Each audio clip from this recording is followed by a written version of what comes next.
What if we're all in this little incubation together? And what if we're all here now? Like that possibility of being able to be that masterful. What if it doesn't take 20 years going forward for you, our friend who's listening, to get there just by hearing this?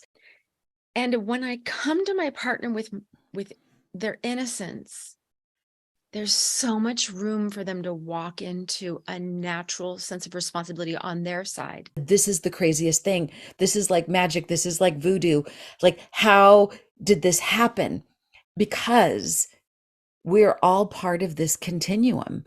We are all one big organism. If one little cell in the organism changes, it creates this vibrational recalibration of the whole organism. So I just want to say I was very excited when I thought today was I for Innocence, because this could have been a World War IV.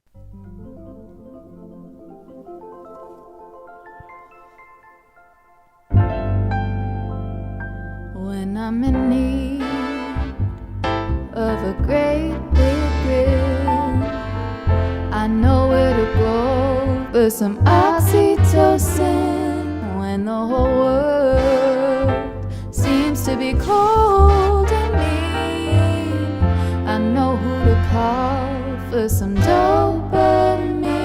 I'll be your Lucy, you'll be my Ethel, I'll be the Thelma, you'll be Louise, and we'll ride together till we reach the rainbow's end. Thank you for being my friend.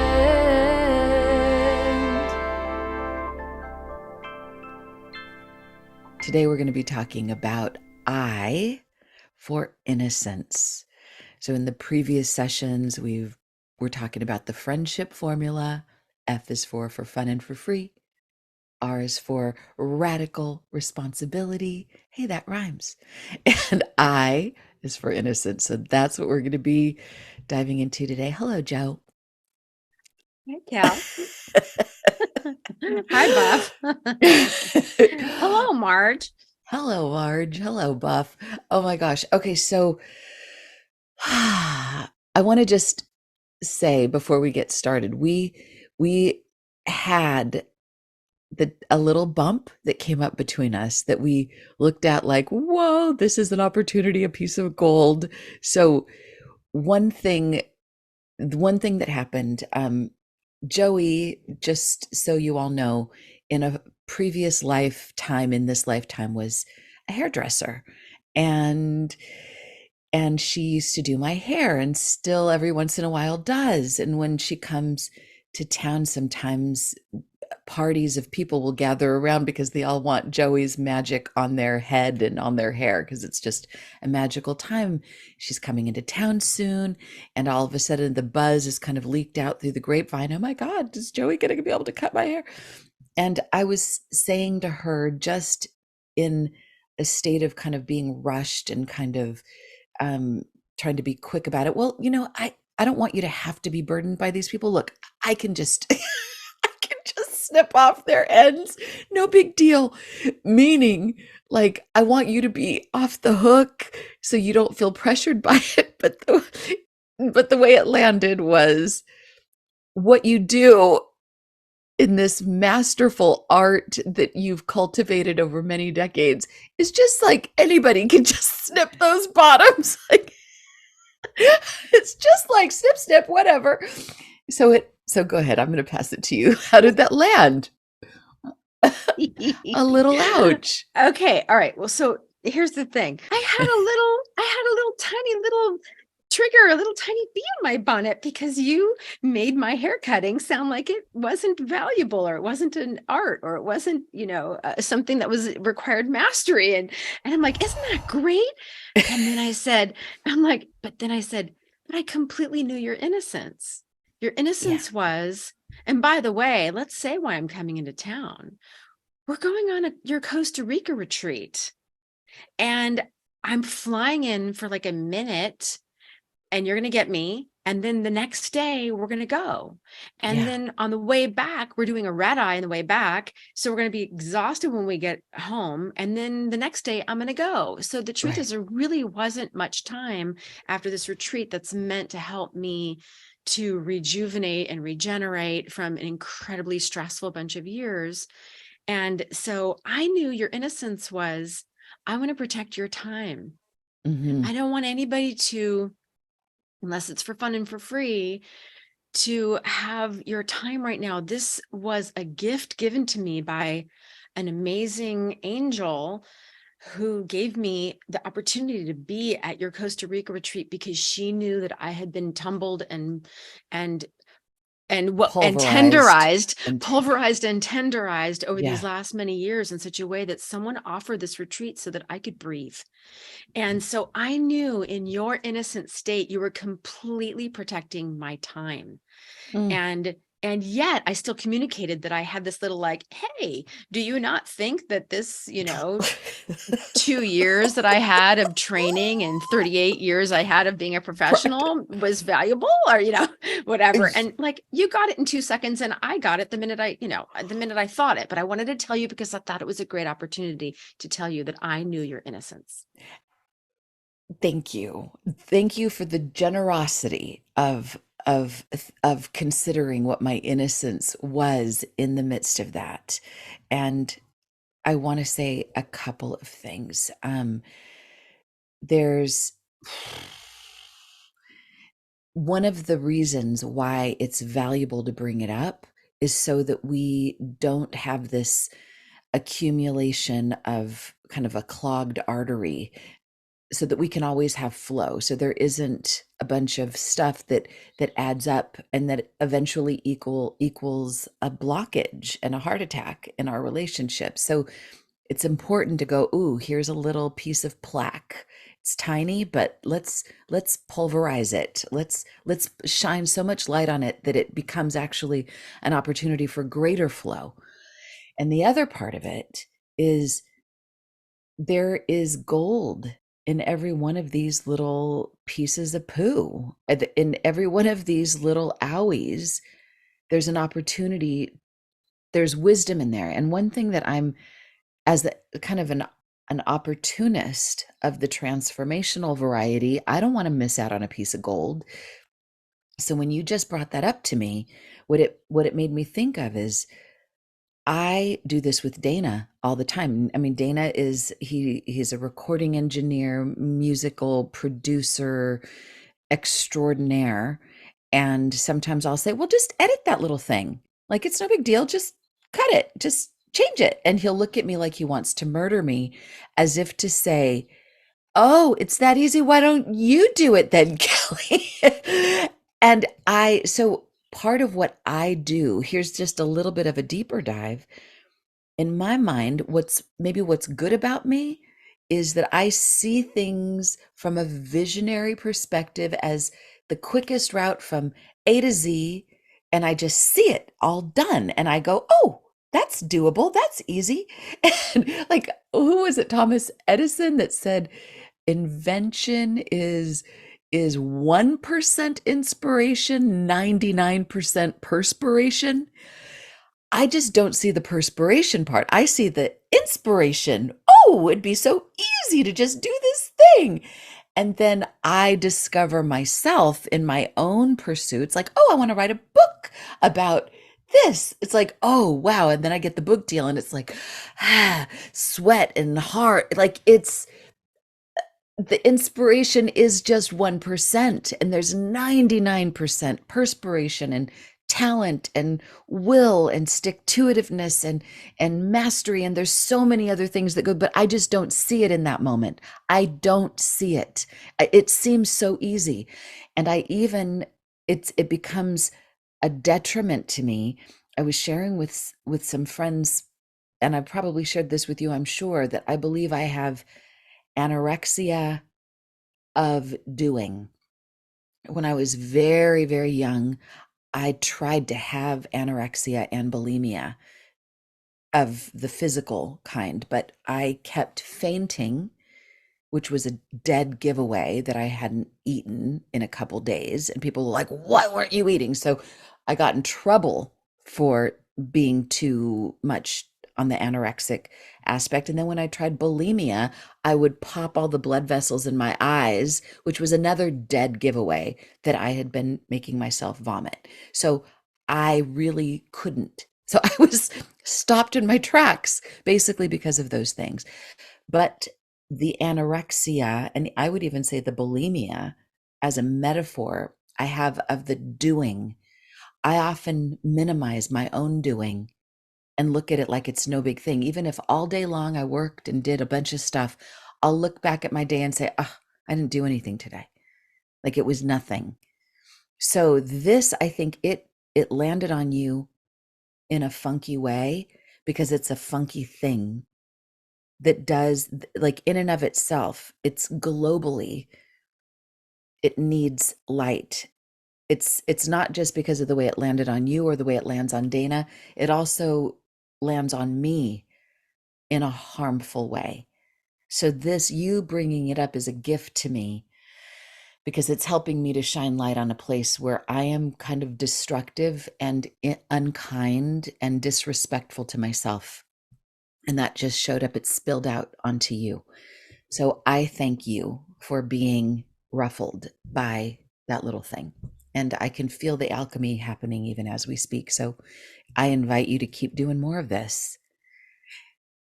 And perhaps, I don't know if you have anything to say about that before we actually talk about, like, kind of more officially what is innocence, more of that Innocence, definition. right? Well, yeah, I do want to say something. First of all, that was a beautiful way that you globalized it, including the way you do that to yourself. Yeah. So I appreciate that you said that and saw that as a way to honor yourself. The thing I wanted to say was that the amount of interest that our relationship has earned, the amount of being in the black, the allowed me to call you this morning and tell you how excited I was to share with you that I had a moment. Like, who comes to their friend and says, "Guess what? I'm so excited. You like hit a trigger of mine." I just really want to acknowledge That's that good. that I could only come to you with that because of how deeply I trust that you want so much to keep the artery of love flowing and clean between us, that it's an honor that I would bring to you anything that you may have ruffled in me so that we can clean it Mm, up and turn it into a diamond. That mm. is some earned relationship stuff. I just want to say how cute it felt for me. I'm like, guess what? You kind of ruffled me. Isn't that great? Like, who starts a sentence like that?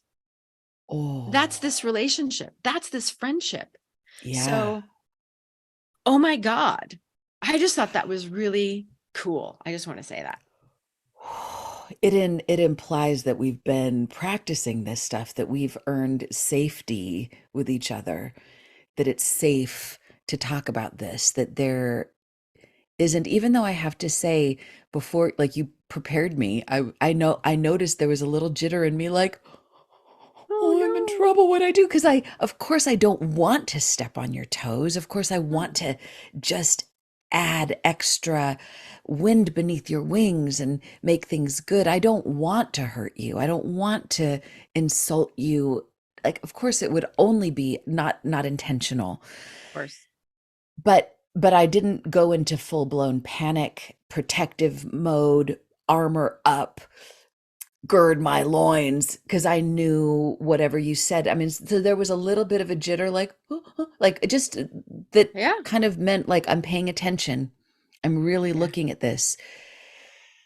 And you delivered it so sweetly. And before you even finished your sentence about what offended me, you already told me what you found was innocent about me. So I didn't have to look for it myself.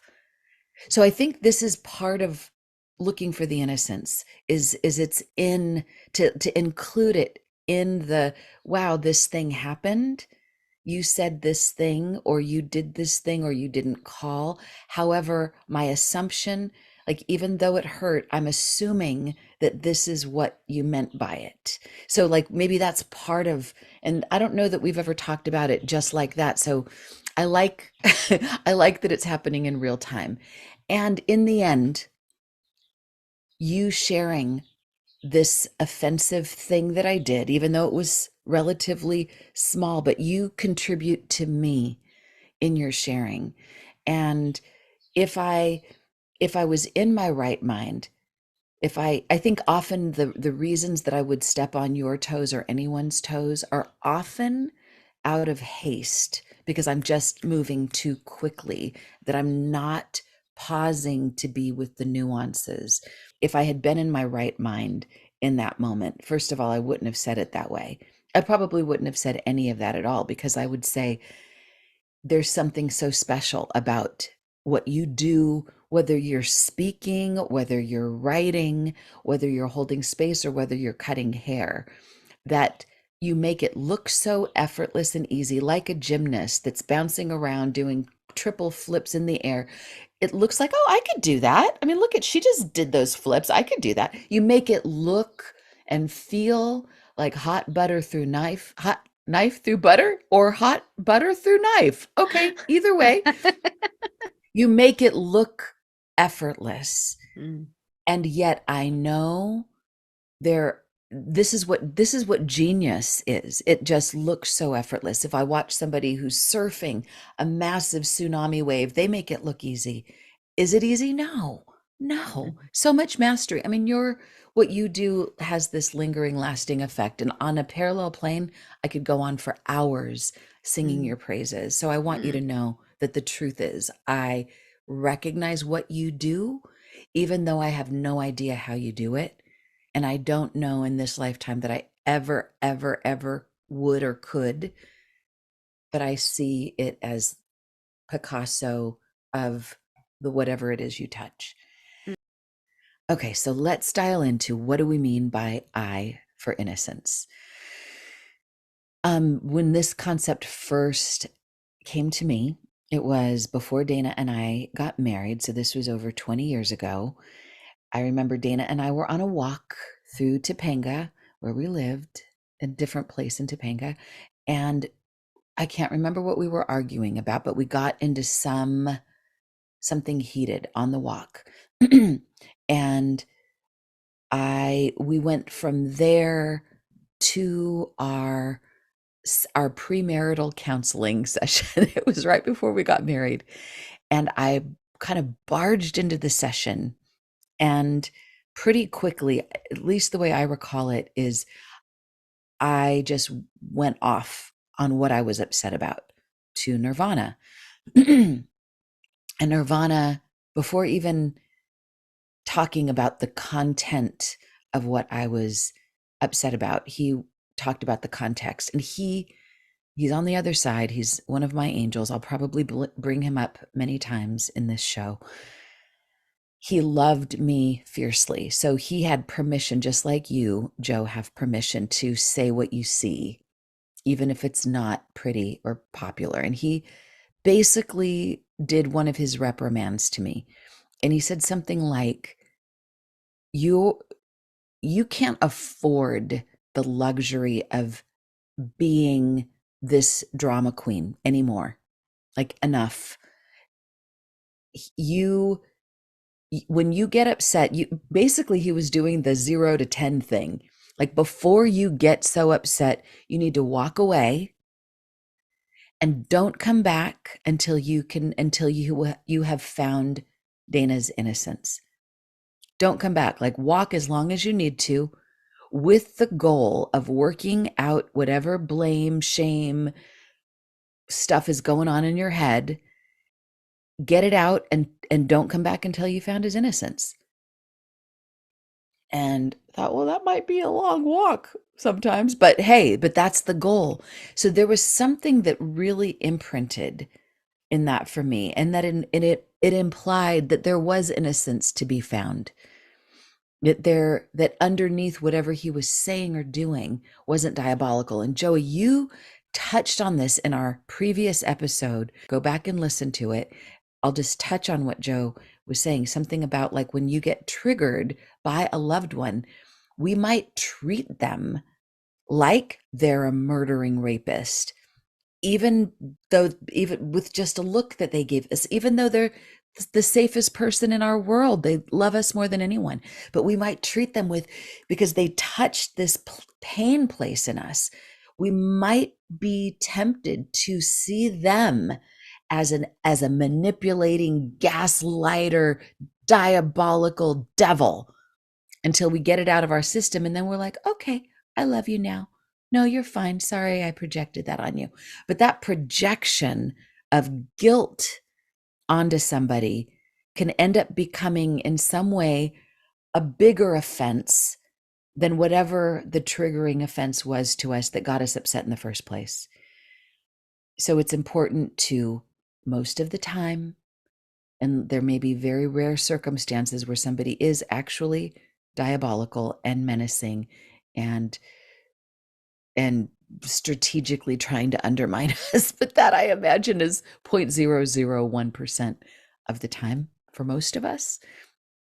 The rest of it is that person was just being a bull in a china shop, like I do all the time, often, out of haste, out of being overwhelmed. Mostly there's innocence under it. Okay. I just said a lot of words. I Yeah, no, passed the that's baton. great. I'm glad that you brought that up yesterday about what I said, because I completely forgot what I said. So I was glad that you brought it up. So I remember we were talking yesterday about when we, get to a level 3 of adrenaline or above, and the cortisol starts flooding through our veins, and then our animal brains are activated, and it's really sort of like a kill or be killed. And there's not a lot of discernment at that moment. We're not having a moment of compassion or wondering how that other person is, or what was good about what they said or what they meant or what they didn't mean. It's a very instantaneous feeling. And so that's why we have to remove ourselves, because we can't see their innocence. We are just an animal at that moment. And having said that, I want to bring up an I for Innocence episode that happened this morning in my own home. Oh, well, let's hear all So, about it. yeah. So Krista, my partner, we just moved, and we have like so many boxes in our house, and we've been waiting for this storage unit to open downstairs, and it's going to open in a few days. And I wanted to talk about the storage unit and how she was talking about the storage unit and what she had in mind. And, like there's just 2 or 3 things she said that hit triggers in me, like, you're not the boss of me, or Mm, you don't know everything, or what mhm. about me? It's not all your stuff, it's my stuff. Like, I felt like a fifth grader. Like, I don't even know why I keep saying fifth graders. Fifth graders are really cool. Fifth I just graders are felt very mature. I'm thinking very 5 year. mature. Maybe you're thinking Maybe 5-year-old. yeah, maybe that's what I'm thinking. Yeah, because I was not feeling mature inside, and I felt myself totally activated, and I wasn't aware that I was activated. I just was thinking about things that I didn't like that she said, and I didn't like the way she was talking, and I said, "Could you say all that you're saying more kindly to me?" Because I felt like, I don't know, she was getting bossy or something. She's like, "Well, I feel like you're aggravated with me. You're acting aggravated." I'm like, "I am?" I didn't realize I was acting aggravated. I feel like I've hardly said anything, but now that you say that, I am activated. So if it came out of me, I'm sorry. And now that I think about it, I think I'm triggered, and I don't want to talk anymore, because I feel like you're getting defensive and I feel activated. And in order to save our relationship, I don't want to have any conversations in here, because I'm not an adult. Like, I'm either activated like a child Oh, that's good. or like an animal. And I don't want to say child in a mean way. Children don't have their ability to control stuff yet. Right. That's not right. But I am not a child. I'm an adult. And so when I act like a 5-year-old, when I'm in this adult body, I just know everything goes wrong. And almost everything that's ever gone wrong in my relationship is because I've acted like a child, or like I've acted like an animal. And so I just said to her, I want to stop talking now, because I'm triggered. And then I turned, and then I took a breath, and I said, but it's not a fuck you. It's me um, protecting our relationship. from me acting inappropriately and not like an adult. So, we'll get back to this, right? She says, yeah. I'm like, okay. And then I said, Wow, and bravo. also God, I that's also good. said, I'm aware of your innocence. And nothing that you said that triggered me had anything to do with any motivation on your part. And I'm aware of that, but I'm triggered nevertheless. So I'll get back to you later when I'm an adult and I can talk to you about it. And she said, thank you. And I was just about to ask you if you wanted a hug. Now, everybody, all of our friends, we've been together almost 21 years. And it's taken a long time to get here. We both come from a lot of dysfunction, and we don't see the other person. We only see our projections. And our projections have been full of mistrust, self-protection, doubt, attack or be attacked. Like it's amazing that we could last 21 years anywhere with any one person after all that we've brought to this relationship and all the stones that have been thrown. And, so this is like some serious work we've done to get here. So I just want to say I was very excited when I thought today was I for Innocence, because this could have been a World War IV. And we already had World War III, which is why I didn't say that. And I was excited to bring this adult response here. And I was really present to holding which is the H in friendship is holding. I was able to hold my little girl, my little animal, while keeping my royal self next to me, reporting on that the little girl, the little animal was going through something. And that when I was fully embodied in my adult self, that I would return to the situation.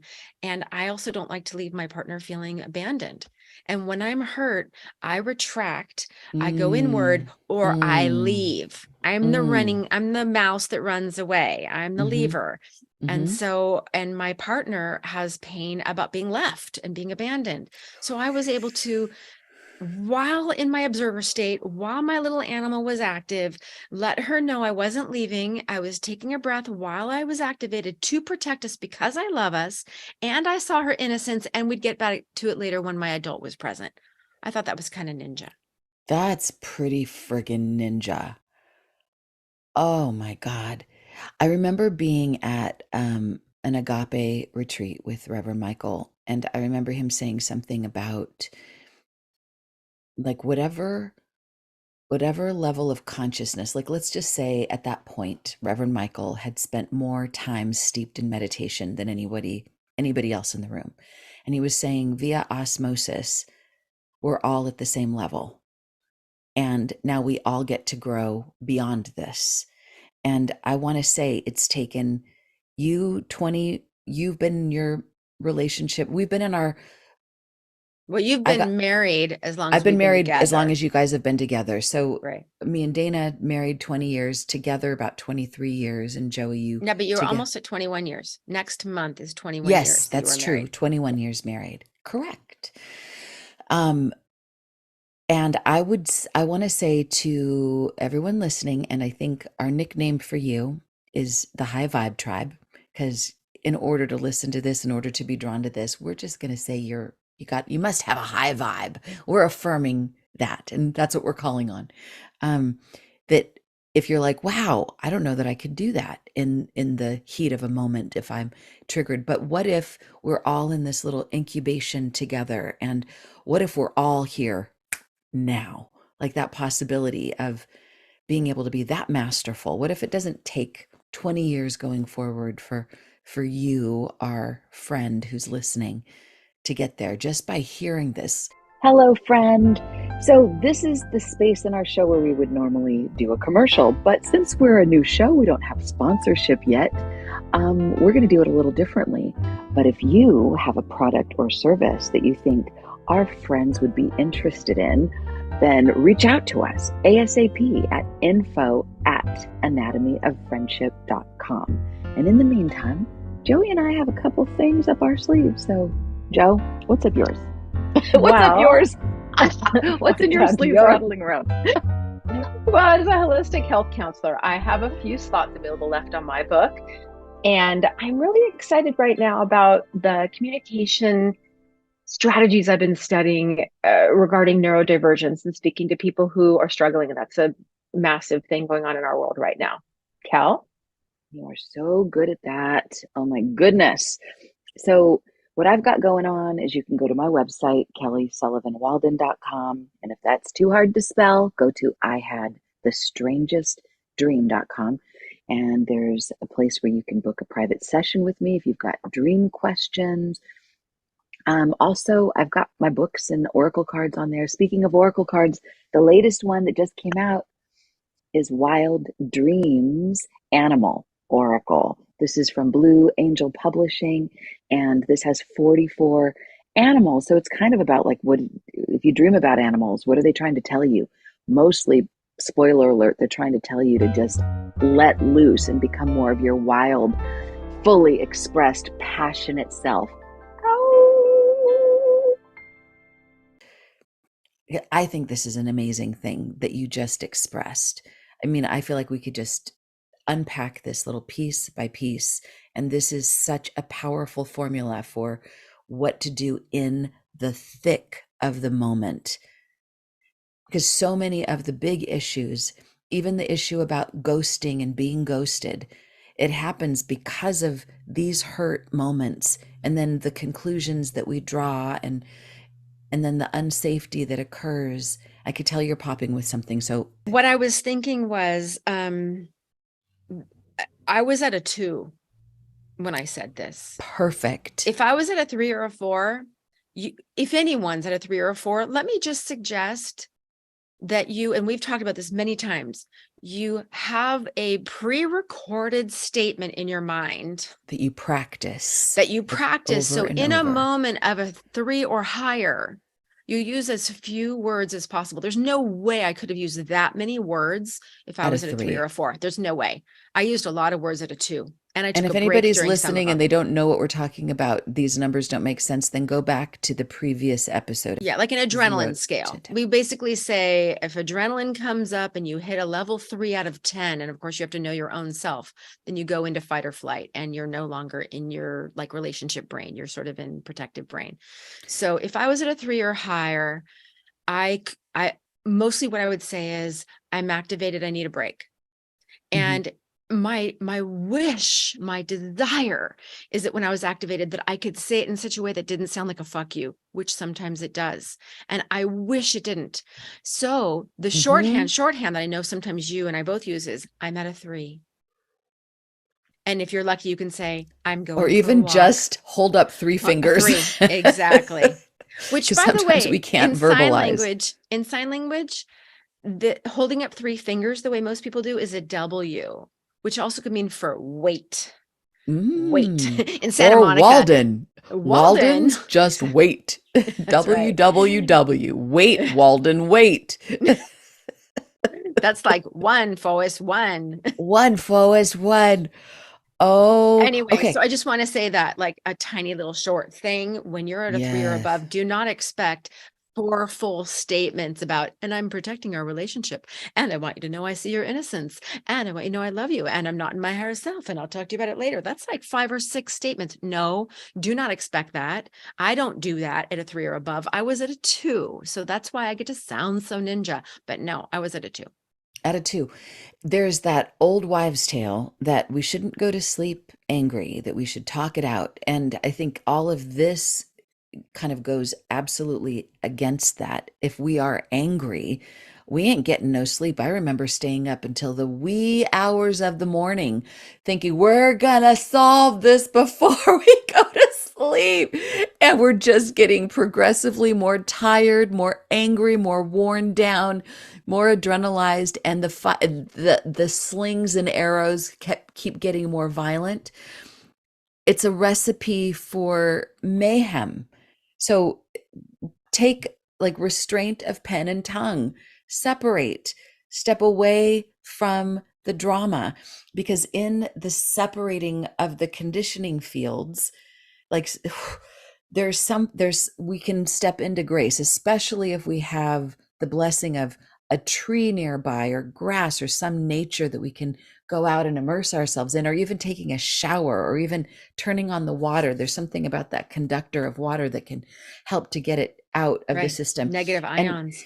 And coming back to to innocence, there might be other ways of looking at innocence. I think the innocence is the first imprint that I had that was the suggestion that I find a beautiful truth about Dana before coming back to him. But I think there's also other ways of looking at it. I remember a sort of therapist I worked with years ago said to ask the other person, and I don't know that I necessarily agree with this exactly, but I liked where he was going. You could ask the other person, what was your good intent behind what you just said? So somebody says, hurry up, let's go. What's your good intent? In some way, I think what you're doing and maybe what we're doing is the evolution of that, where we are imagining what it is ourselves. I know your good intent is that you want us to get there on time and you want us to enjoy the drive between here and there, which is why you're being gruff and agitated that I'm not ready to go yet. All of And that. you have a value of integrity. The on time is Exactly. integrity. You have a value Exactly. for respect. And yeah. Yeah. And sometimes when there is a rush, I think that's often when our worst selves show up. But I know for myself okay, I'm going to back up. I'm going to give an example of a time that it was one of the times that I called you with a 911. And some people might say, honey, that's not a 911, but it sure felt like it to me. There was two things that happened. So I was on the porch, coming inside the house, carrying a blanket, carrying a pot of tea, carrying my teacup, carrying my laptop. It's too many things. And I dropped my favorite cup that Joey made me, that was my favorite coffee cup. It had these beautiful colors. It had a heart at the bottom, so there was love at the bottom of every cup. I loved this inanimate object like it was Joey. I mean, it was like so precious to me. And when it shattered in a million pieces, I was so devastated. Then Dana came out because he heard the sound and he said, I told you not to carry so many things. Why do you have to carry so many things? And I turned into a monster. Not only did I just break my favorite cup, but then you're adding shame to this. So I walked away from him, not in a sweet way, with with a dirty old look. I think I texted you and you weren't available. I texted Suzanne Rock, who was available, and she got on the phone with me. And I remember her saying, because I was saying, I know what he meant was he's trying to help prevent this in the future. Like, self-empathy comes first, then empathy for somebody else. So what would your self-empathy say? And I was like, oh, God, thank you. My self-empathy was, I'm so sad. I feel like, honey, this is my like parental self to my child self. Oh, honey, your favorite cup, it's broken, it's gone.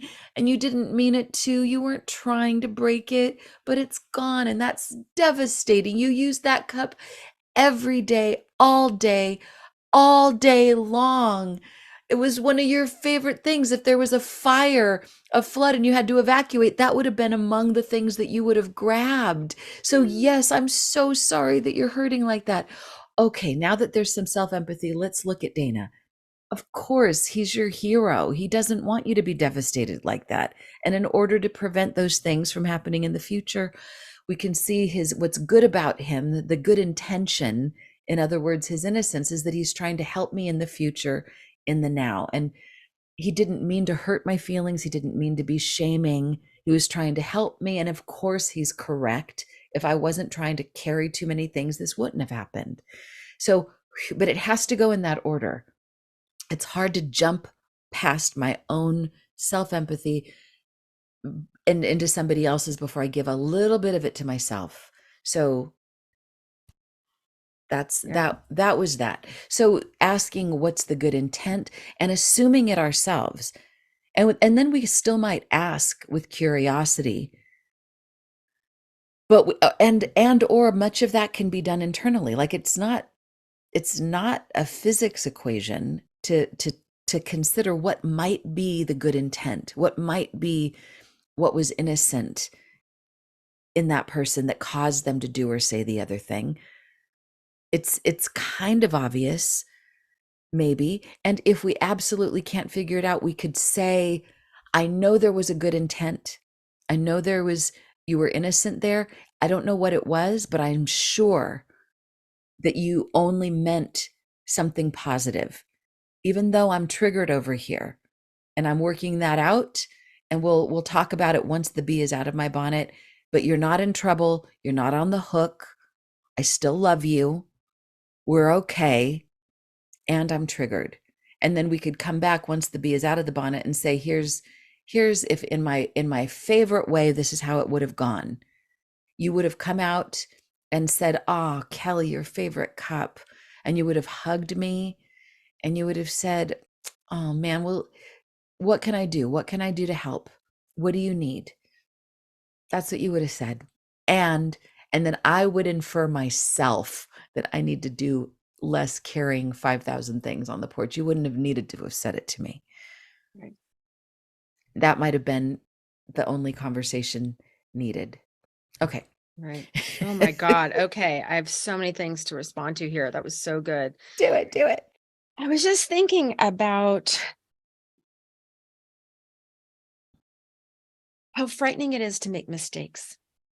Oh. A lot of times in a lot of our worlds, making mistakes has us lose something, whether you're a child and you just lose your freedom and you sit in your bedroom because you have time out, or whether you lose someone's respect, or if you lose someone's love for a moment because they retract and pull away, or if you lose their respect because they're judging you in some way. Like I'm just super, super aware that it's scary to make a mistake.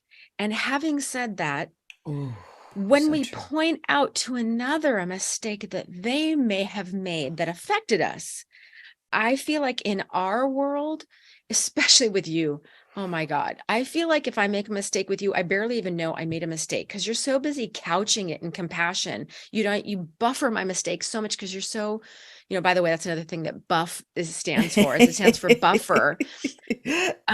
You buffer my mistakes and so much compassion so that you don't leave me feeling bad. And so having said that, I was thinking about when someone hurts our feelings and our intention is to see their innocence, and with a commitment to radical responsibility, we can see their innocence. If we don't have a commitment to radical responsibility, then we can be blaming machines, judging machines, punishing machines. And I know for me, the golden rule is so beautiful, like do unto others as you would have them do unto you. Yeah. If I don't want someone to judge me or blame me or be a victim to me, I better not judge, blame, and be a victim to them. In which case, I want to take radical responsibility and I want to be an adult when I present the thing that bothered me. But when I present the thing that bothered me, I want to do it almost having been healed already. Right.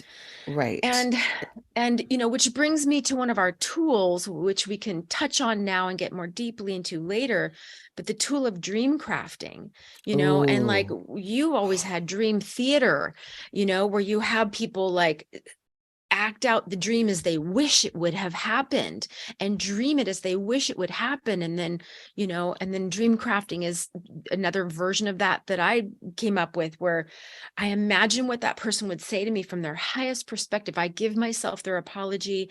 I give myself their, like, my good intentions. I give myself the, like where they were coming from when they said it, or like, and I'm sorry I said it that way. And like, I give myself everything that I need before I even mention it to them. Like, I heal the vibration of my own heart by taking radical responsibility for my experience and even radical responsibility for my interpretation or my projection. Like, I do everything I can internally before I bring my stuff to my partner. So I'm trying to play this game where I see my partner's innocence. By the way, this is this is the anatomy of friendship.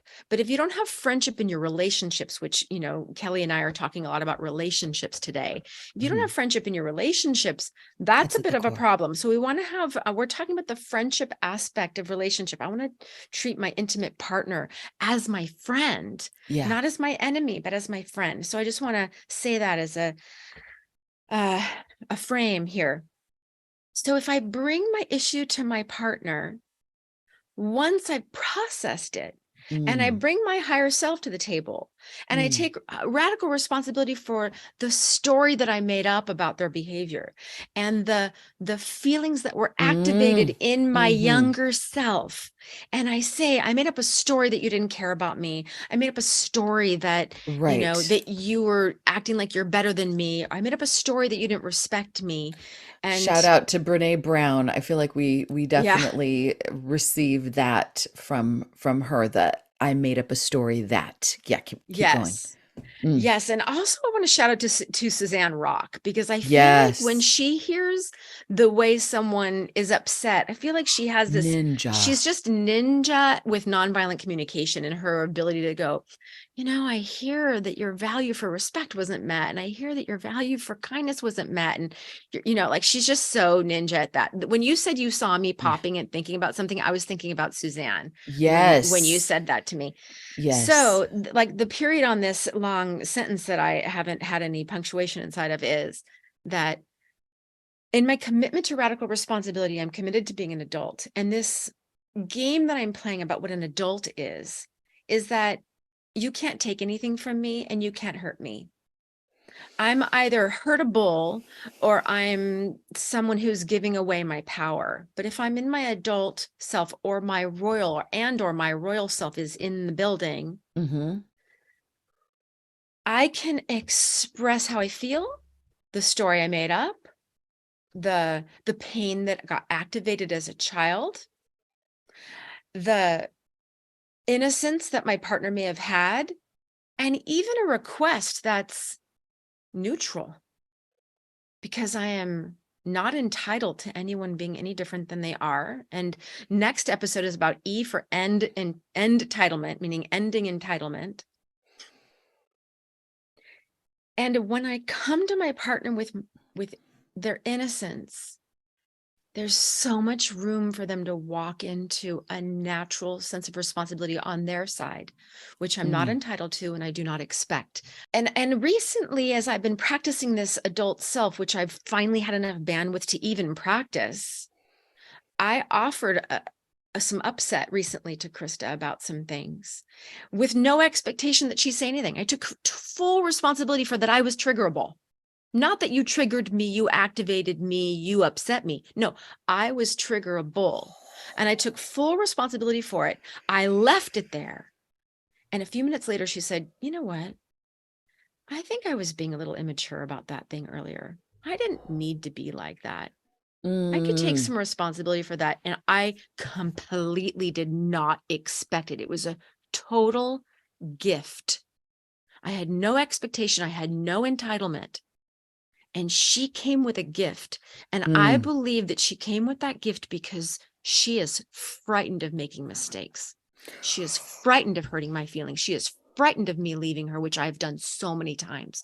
She Mm-hmm. is frightened of admitting that she's done something that is not perfect, because the consequence is my withdrawal or my absence. So Right. I believe that my Yeah. radical responsibility, my seeing her as innocent, my not feeling entitled to an apology from her, my not asking her to take responsibility for anything, invited her to creep out, because she too is a little mouse and is afraid. She crept out and felt some safety to Ooh. admit her shortcoming. And I received it with gratitude like a gift. Oh, this is so big. It was gnarly. This is It so was big. really big. Yeah. Thank you for seeing that. I sometimes talk about this. I say it in a joking way, like I'm gonna write this book, and there's already this series about lazy girls guides or whatever, but I think I'm gonna write, my joke is I'm gonna write a book about lazy girls, a lazy girl's guide to transformation, Ooh. meaning do less, accomplish more. And going back to what you talked about in dream theater and the way that it dovetails into dream crafting is what we do on the inside. For example, in a dream theater, when I've had groups in real time act out a nightmare, for example, and a nightmare, and then we finish the dream with a group of people, kind of in an improv sort of a setting. It's a nod to the Iroquois way of doing this way of doing dream work. And the goal is that you're not complete, the dream isn't over until the dreamer feels great. So that means you might change the way things go, or give words, give voice to something. And I remember this one particular dream theater. The dreamer had a dream about her ex. They broke up in a really awful way. The actual dream was about her being in a car with him driving, and he was driving off the road, and she was yelling at him to like snap out of it and get control of the wheel, but he was so out of his mind in the dream. She jumps out of the truck and rolls on the ground and is safe, and then she sees the car run into a building and catch on fire. Mm. And when we unpacked this dream, she said, well, when we broke up, he was in an addiction, and I felt like he was going to crash and burn. So I had to just bail on the relationship. I jumped out, but I've always felt guilty about it. So when we went back into the dream theater, we had the person who was playing the role of the ex-boyfriend become his higher self. And in his higher self, he said to her, I am so sorry that I put you at risk. All the times I literally drove with you, and all the times I was driving you crazy. I'm so Ooh. glad you took care of yourself. I'm so glad that you had enough self-love and self-care, that you took care of yourself. And I'm sorry that I made you feel guilty all these years, that please, I absolve you of that guilt, and I honor you for taking care of yourself. So that happened. This was like 10 years after she had broken up with this guy. After the dream theater, she walked out to her car, and there was a message from him. She hadn't talked to him in 10 years. Basically, he was saying those exact words. And she called me afterwards and said, this is the craziest thing. This is like magic. This is like voodoo. Like, how did this happen? Because we're all part of this continuum. We are all one big organism. If one little cell in the organism changes, it creates this vibrational recalibration of the whole organism.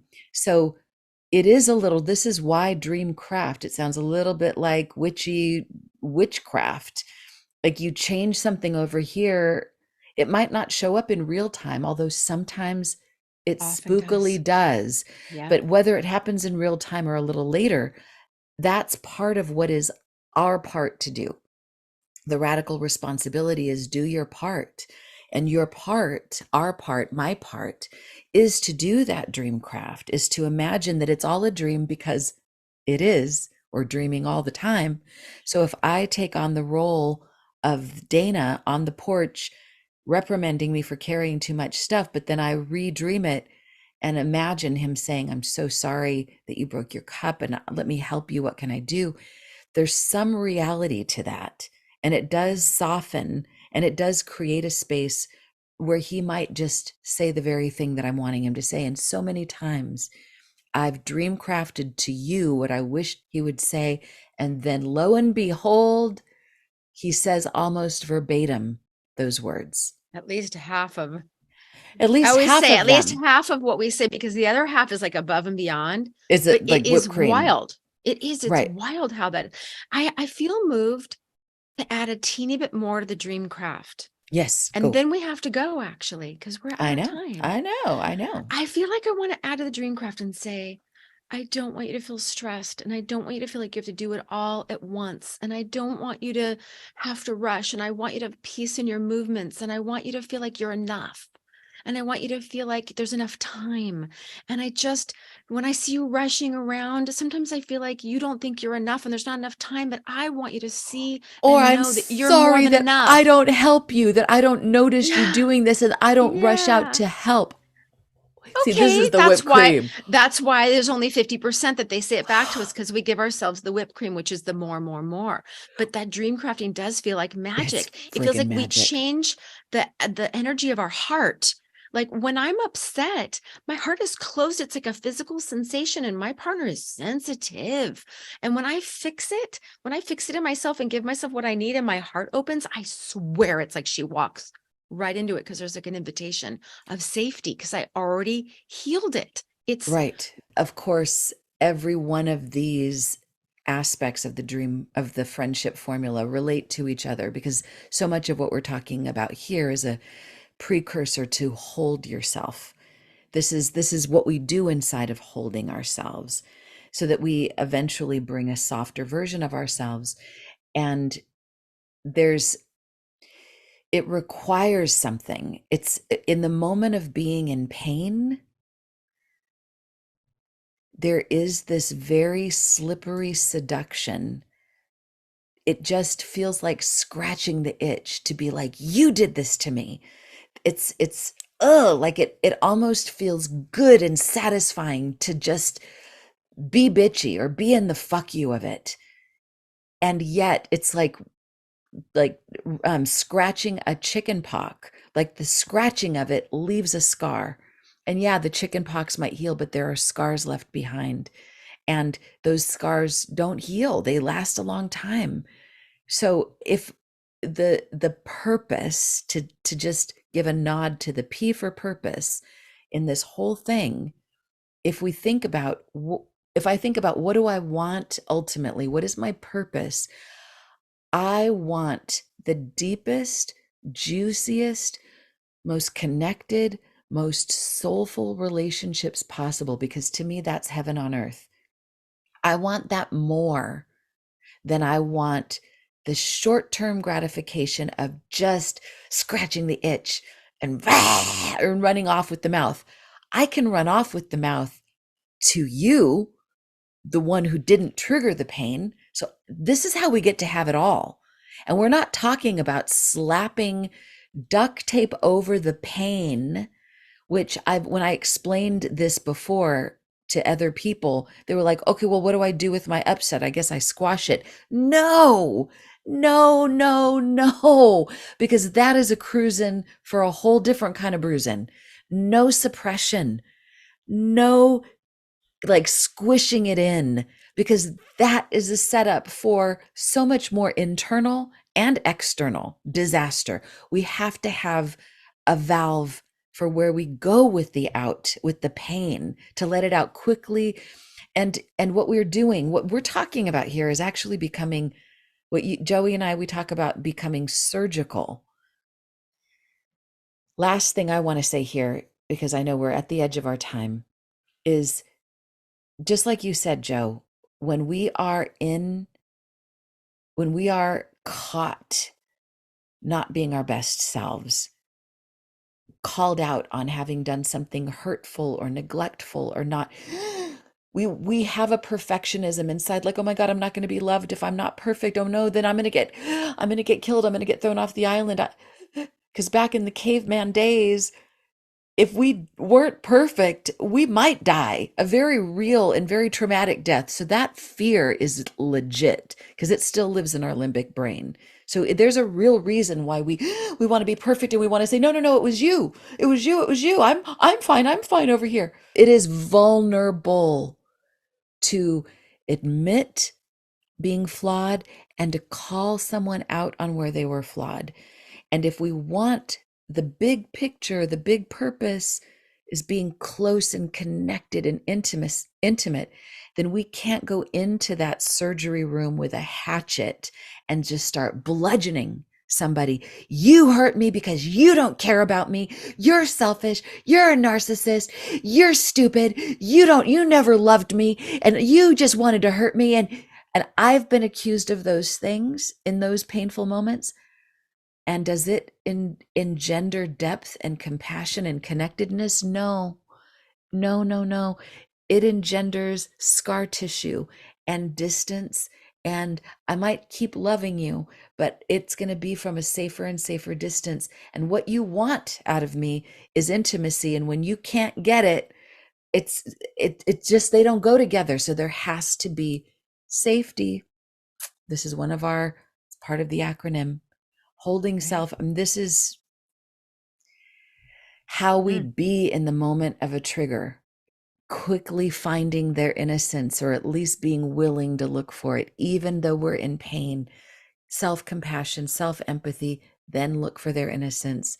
Don't bring ourselves to the other person until we've at least escalated slightly below a 3.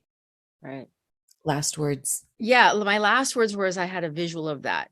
Like if someone fed you a bite of food and you ate it and it made you sick, you wouldn't vomit right all over their body.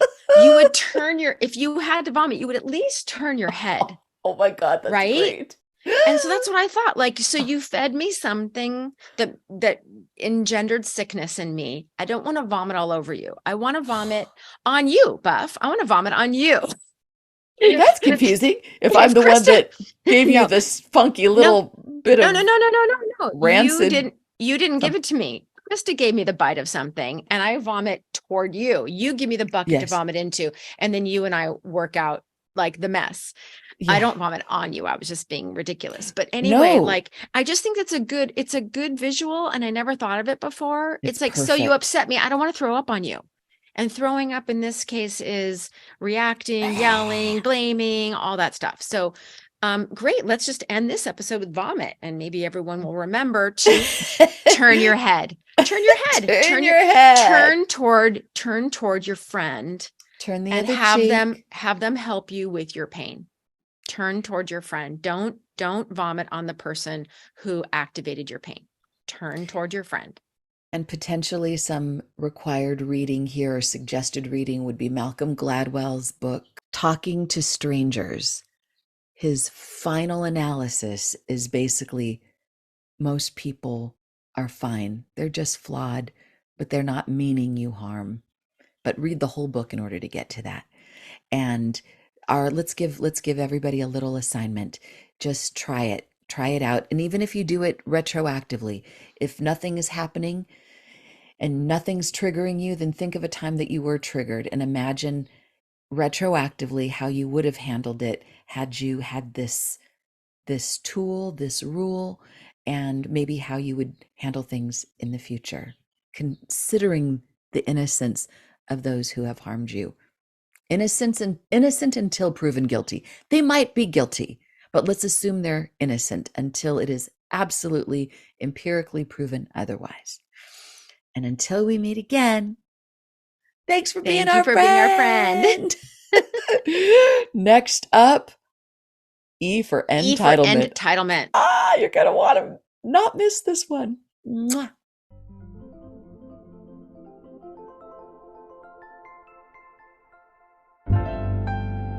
Thank you for joining us on Anatomy of Friendship. If this has been helpful to you, or if you have questions or comments, please share them with us at anatomyoffriendship.com. If you haven't yet, take a moment to follow, like, and subscribe to our show. And don't forget to share it with a friend or two or a few. Special shout out to Dana Walden at Love Hub Productions for being our engineer, producer, and for writing our friendship song. And Karina Grandma for being the voice of our song. Take it away, Karina.